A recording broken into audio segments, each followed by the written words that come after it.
नमस्कार, आप देख रहे हैं न्यूज इंडिया 24। मैं हूं आपके साथ पंकज सिन्हा। आज हमारे साथ स्टूडियो में सुनैना जी हैं। लोकसभा चुनाव 18वीं लोकसभा की चुनाव बड़े जोर शोर से है। चुनावी सरगर्मी इतनी बढ़ गई है और सुनैना जी ने कोयलांचल वासियों के लिए निर्दलीय रूप से खड़ा होकर के भला चाहा है और ये जानती हैं कि कोयलांचल में जो परिस्थितियां हैं उन परिस्थितियों को बदलने में सुनैना जी सक्षम हैं, ऐसा मानना है इनका। और इसलिए ये निर्दलीय खड़ा होकर के चुनाव के अखाड़े में कूद पड़ी हैं। हम स्वागत करेंगे सुनैना जी का अपने स्टूडियो में। सुनैना जी, आपका स्वागत है। ये बताइए कि भाई ऐसे कौन से मुद्दे लगते हैं आपको जो अदर पार्टियों से सॉल्व नहीं हो पाया है अब तक और आप उन्हें सॉल्व कर सकती हैं?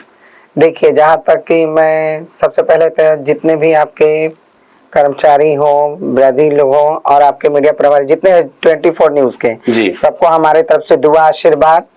और रह गई बात, आपका कहना है कोई भी प्रतिनिधि इससे पहले जितने भी आए हैं, कोई भी प्रतिनिधि कोयलांचल के लिए कुछ नहीं किया, अपने आप अपने फायदे के लिए बहुत कुछ किया। अगर एक भी प्रतिनिधि हमें बता दे कि हमने ये जनता के लिए किया हो और उसके थ्रू हम वोट मांगने आए हैं, ऐसा तो मैं किसी प्रतिनिधि को नहीं देखती। 7 बार बीजेपी, 6 बार कांग्रेस का यहाँ पे सांसद चला और राज्य चला, लेकिन उन्होंने कोई भी ऐसा काम नहीं किया जिसको जनता के थ्रू जा करके और ओपनली बोल सके कि हमने आपके लिए ये काम किया है और हम आपसे वोट मांगने आए हैं और फिर वोट चाहते हैं। ऐसा तो मुझे कोई नहीं दिखता। बिल्कुल सही बोल रही हैं आप। अगर वास्तविकता देखी जाए तो ऐसे नेताओं के पास मुंह ही नहीं है कि वो जनता के सामने जाकर के वोट मांगे। क्योंकि बात अगर कोयलांचल की करें तो दिन पे दिन आउटसोर्सिंग ने लोगों का जीना दुभर कर रखा है। भ्रष्टाचार का वही आलम है। पूरा का पूरा कोयलांचल माफियाओं के चंगुल में इस प्रकार जकड़ गया है कि शायद निकलना वहां से बहुत मुश्किल लगता है। ऐसे में क्या करेंगे आप? ऐसे में मैं तो घर घर घूमने वाली हूँ, दुआ आशीर्वाद अपना गम छुपा के और दूसरों के खुशी में और गम में साथ से साथ कदम से कदम मिला करके मैं चलती। मैं समाज सेवी भी हूँ, समाज की सेवा करती हूँ, विकलांगों की सेवा, गरीब अनाथ बच्चों का पढ़ाई शिक्षा और उनका चिकित्सा भी करवाती हूँ। कई ट्रस्ट भी मेरा चल रहा है सरकारी, जिसमें मैं योगदान भी देती हूँ। और कितनी भी बच्चियों का मैंने आज तक 112-13 जन को, मुझे लगता है इससे भी ज्यादा, मैंने शादी करवाई है, जो मैं मांगने खाने वाली जात हूँ। और कारगिल की युद्ध हुई थी तो उसमें हम ही लोग मांगने खाने वाले। इतिहास दोहरा रही हूँ मैं फिर आज कि कारगिल के युद्ध में कोई अच्छे बिजनेसमैन या कोई अपना सेविंग बचा करके कुछ किया, लेकिन हम लोग मांगने खाने वाली ने ही 150 करोड़ दिया था। पूरे विश्व में जितने किन्नर है सब मिला के 150 करोड़ मायने रखता है। सही बात है।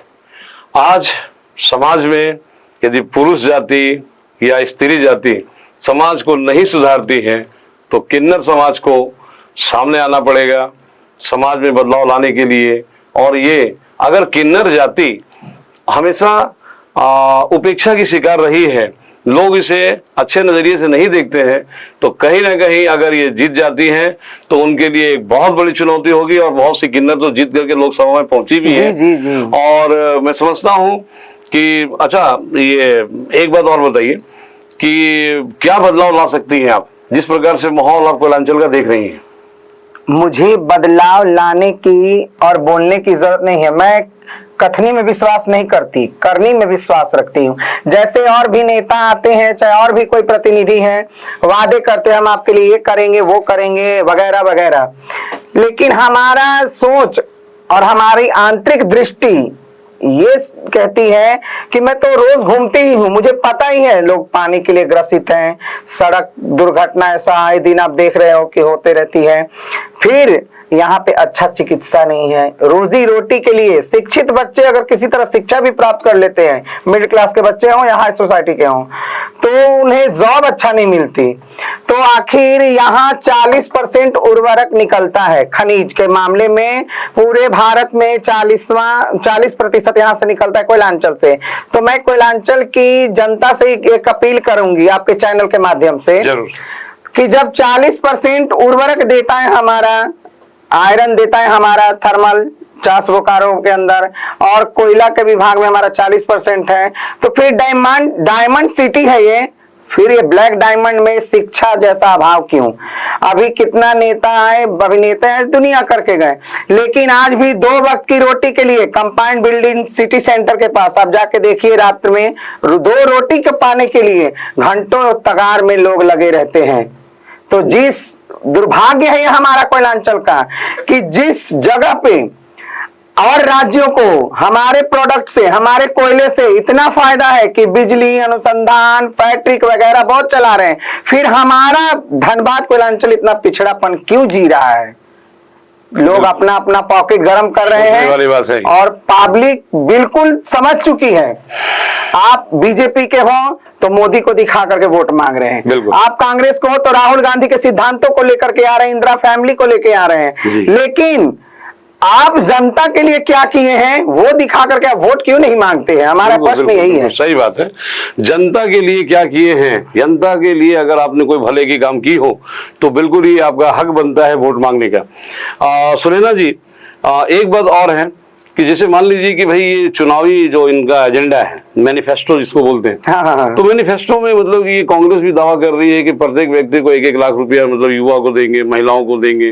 कहने का मतलब है कि ये तो बड़ी विचारणीय बात है कि वर्तमान स्थिति तो मतलब कि चिंतनीय बनी हुई है, ठीक है। देखिए, और फिर ये 1 लाख रुपया देने का प्रलोभन, दिल्ली में भी चुनाव हुआ तो केजरीवाल जी ने भी बहुत से मतलब प्रलोभन दे दिए और लोगों ने उन्हें जिता भी दिया। तो प्रलोभन में फंस जाती है जनता, इसके बारे में क्या बोलेंगे आप? देखिए, आज कोई लाख प्रलोभन दे या उन्हें मैनिफेस्टो दिखा करके अपने और खींचने का, आकर्षित करने का कोशिश करे, लेकिन आज कोयलांचल की युवा, खास करके युवाओं की मैं बात करती हूँ, युवा और सीनियर सिटीजन बिल्कुल समझ चुकी है कि ये सब ढकोसलेबाज हैं। 5 साल पहले 1-1 लाख रुपया क्यों नहीं कांग्रेस ने दिया? सही बात, बिल्कुल। जब चुनावी मुद्दा आता है तो नेताजी का राशन बंटने लगता है, सही। और जब चुनावी फंडा बंद हो जाता है तो आप अभी थोड़ा सा स्टेट में बदल देती हूँ अपना स्टेटमेंट। देखिए, एक मोदी जी ने भी निकाला था आयुष्मान कार्ड, यस, ताकि गरीबों को 5 लाख की फायदा हो कोई भी बीमारी ग्रसित में। लेकिन आज धनबाद में, कोयलांचल में मैं 80-90% कह रही हूँ अभी दावे के साथ, आप वो कार्ड लेकर के जाइए और आपका 2 लाख 3 लाख का क्या 50,000 का इलाज भी अगर पॉसिबल कर दे तो फिर आप जो कहिएगा सो, ऐसा कुछ नहीं होगा। क्योंकि मैं गरीबों के साथ घूमती हूँ, आती हूँ, जाती हूँ। कितनी महिलाएं पीरियड के कारण, पड़ोसी के कारण, डिलीवरी के कारण मर गई, लेकिन वो कार्ड पे इलाज नहीं हुआ। कहाँ गया वो 5 लाख की गारंटी कार्ड? बिल्कुल सही कह रहे हैं आप। लेकिन देखिए, अब इसमें क्या है कि मोदी जी ने आयुष्मान कार्ड तो इशू कर दिया, 5 लाख तक की मुफ्त इलाज की घोषणा भी कर दी, परंतु राज्य सरकार जो है उसने उसमें अपना बैरियर लगा दिया कि भाई नहीं, हम इतना ही दे पाएंगे। तो ये मतलब कुछ नीतियां ऐसी हैं जो केंद्र सरकार और राज्य सरकार दोनों को मिलकर के बनानी होती है। अगर एक ने किसी ने बना दिया, दूसरे ने अगर उसको परमिशन नहीं दिया तो जनता के लिए मुसीबत खड़ी हो जाती है। उत्तर प्रदेश में तो बीजेपी ही सरकार है, बिल्कुल, केंद्र में वही है, राज्य में वही है, फिर उत्तर प्रदेश में 5 लाख के कार्ड क्यों नहीं चल रहा? आयुष्मान कार्ड चल रहा है, नहीं चल रहा। नहीं, ये तो मतलब कि रिकॉर्डेड है मैडम कि उत्तर प्रदेश में चल रहा है। हम बातों पे रह जाते हैं, हकीकत किसी लाइफस्टाइल जीने वाले से जाके पूछिए जिसका 2 वक्त का रोटी नहीं है, वो 50,000 1-1 लाख सूद पे पैसा उठाता है। कोयला बेचने वाला, काठी बेचने वाला, 1 जोड़ी 2 जोड़ी बेचने वाले को अभी ट्रैफिक वाले हो चाहे प्रशासन हो, कोई पकड़ लेता है। ट्रक के ट्रक गबन करके गीत के तरह आंख बिठा के रखा है ब्लैक डायमंड पे, वो ट्रक के ट्रक कोयला कहाँ गबन होके जा रहा है, उसका पैसा कहाँ जा रहा है, इसको कोई नहीं देख रहा है। ओपन कास्ट प्रोजेक्ट बनाना क्या जरूरत था? बीसीसीएल को बेचने की क्या जरूरत थी? आवश्यकता थी तो नई बहाली ला देते। एक से एक शिक्षित लड़के हैं, युवा हैं, युवा से लेके लड़कियों में भी ऐसी प्रतिभा, टैलेंट है। क्योंकि मैं घर घर जाती हूँ, मैंने लड़कियों का टैलेंट भी देखा है। लड़कों को तो मात देने वाली लड़कियां आज इतनी टैलेंटेड है। आज अपना धनबाद जिला के एसडीएम साहिबा को देख लीजिए, वो भी तो किसी की बेटी हैं। बिल्कुल।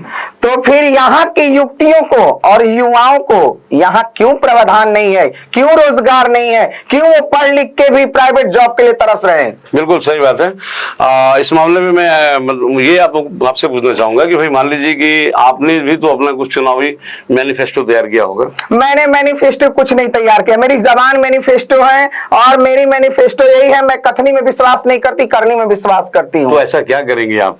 मैं अगर जीतती हूँ जी, और जीतूंगी ही जी, घुस बैठिए, अगर बिचौलिए राज ना भी चाहे तो मैं निश्चय रूप से जीतूंगी। बिल्कुल बिल्कुल, हमारी शुभकामना भी आपके साथ है। जरूर। हाँ। और मैं यहाँ की जनता को सबसे पहले तो पानी का जो अभाव है इनका जी, और ये जितना ओपन कास्ट प्रोजेक्ट गैर तरीके से चल रहा है जी, उसको बंद करवाऊं, ये आपका पहला प्रायोरिटी होगा। क्योंकि जितने सीनियर सिटीजन है उसके धुआं से, उसके केमिकल से उनका और प्रॉब्लम बढ़ रहा है, कम नहीं हो रहा है, ग्रसित होते जा रहे हैं। दूसरा बताइए कुछ। दूसरा, जितना यहाँ के युवा हैं सिंदरी कारखाना को चालू करोगे, लेडीज हो या जेंट्स हो, उनका भर्ती करवाओ, 2 रोटी वो बाहर नहीं कमाए, अपने कोयलांचल में अपने माँ बाप के सामने रह करके और कमाए, और यहाँ की लड़कियां जो जॉब करती हैं उन्हें सुरक्षा प्रदान करूं। Very good. महिला सशक्तिकरण, महिला सुरक्षा और क्या बोलते हैं उसको, ओपन कास्ट यानी कि पॉल्यूशन से मुक्ति, प्रदूषण से मुक्ति का, ये 3 बातें होगी। और कुछ? और जो city centre compound building station में रोटी के लिए लाइन लग रही है जी, वो लाइन किसी को नहीं लगाना पड़े। मैं 2 रुपए का ही रोजगार दूंगी, लेकिन 30 दिन का दूंगी। चलिए, रोजगार, एक रोजगार की भी मतलब बात कर रही है।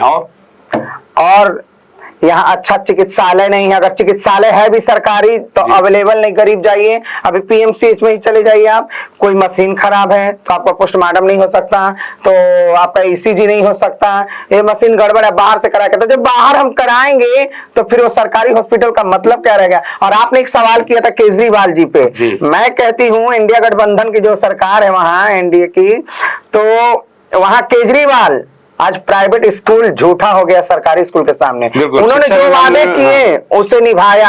आज वहां के अच्छे अच्छे व्यापारी के बच्चे सरकारी स्कूल में पढ़ रहे, क्यों?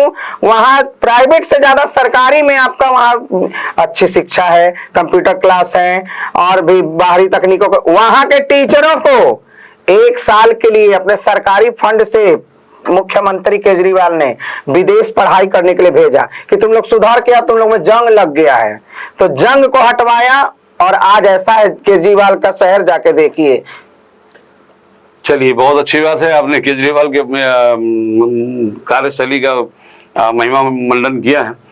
और भी मतलब कि कुछ आपके मैनिफेस्टो में हो खास करके कोयलांचल के लिए, तो बताइए हमारे दर्शकों को। देखिए, मैं कह रही हूँ बार बार, जनता पूरी तरह जाग चुकी है। मुझे मैनिफेस्टेबल दिखा करके 1 लाख का वादा कर करके या 5 लाख की गारंटी दे करके 400 पार करके मुझे ये सब कुछ नहीं करना। मुझे अपने कोयलांचल को बचाना है, बिल्कुल, हाउ एनी किसी भी हाल में। बिल्कुल। तो सुनैना जी को आपने सुना, मुझे अपने कोयलांचल को बचाना है, बहुत सुंदर स्लोगन है ये। यदि कोयलांचल वासी तक हमारी आवाज पहुंच रही है तो आपने इनके सारे कार्य प्रणाली को भी सुना, और किसको मतदान देना है ये तो भाई आपकी मर्जी है। सुनैना जी हमारे स्टूडियो में आई, अपने कार्य योजनाओं के बारे में बताया, और केंद्र सरकार, राज्य सरकार की जो गलत नीतियां चल रही हैं उसका भी खुल करके विरोध किया। तो डेफिनेटली एक प्रतिनिधि कहने का मतलब है कि जनता का जो प्रत्याशी है, जिसे जनता पसंद करे, बिल्कुल ऐसी ही होनी चाहिए। और वैसे भी किन्नर समाज ही एक ऐसा समाज है जिसका कोई वंशज नहीं होता कि वो अपने बेटे के लिए, पोते के लिए, बच्चे के लिए बैंक बैलेंस छोड़ेगा, प्रॉपर्टी बनाएगा, और इन पर भरोसा किया जा सकता है। तो सुनैना जी, आप हमारे स्टूडियो में आई, आपने विचार रखा, बहुत बहुत धन्यवाद इसके लिए।